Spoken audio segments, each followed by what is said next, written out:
tayo ng gata. Sili. Gata. Wala ang budget. Ito na yung dilensya natin dito. Orilis. 3 kilo. Talong 30 pesos. 35 pesos. 10 pesos. 10 pesos. 15 pesos. Magkagata tayo. Mga ito.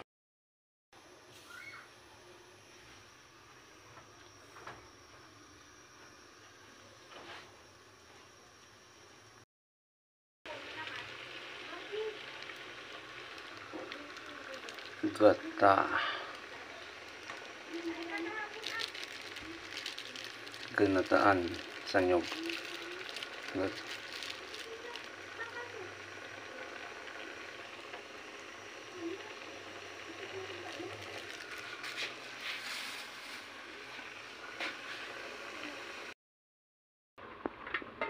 Wow. Medyo matigas pa yung talong ng ating ginataang Orilis. G. Orilis. Kunsili ho yan, ha? Kunsili. Ayan po yung sili nyo. Matang-mata ang sili sa ulo ng G. Orilis.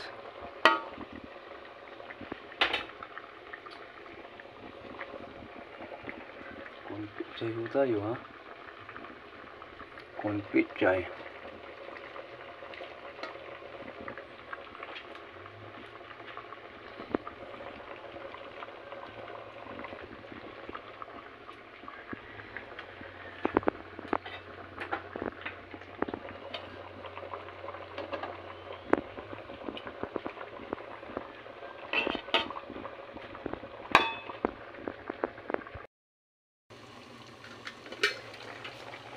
Wow. Nabalot na yung ginataang Orilis. Nandun yung laman sa ilalim. Baka durog kaya hindi natin nahalo.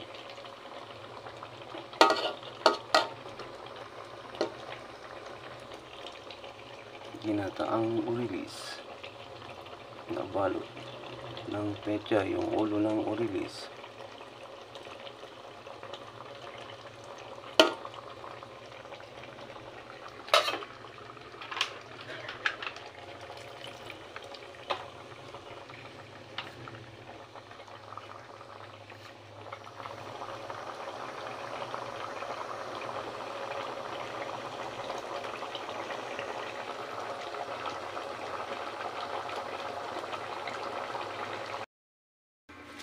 Ay, nako. Almusal na po tayo, mga idol. Naku, dito tayo sa labas. Nakain. Ito na ho yung ginataang Orilis. Ay, naku po. Nagmantika yung kanya hong gata. Mas maganda dito, mas maraming gulay. Para masustansya. Malalabanan niya yung mercury ng isdang dagat. Ayan po. Hindi na tayo nag-add ng tubig dyan.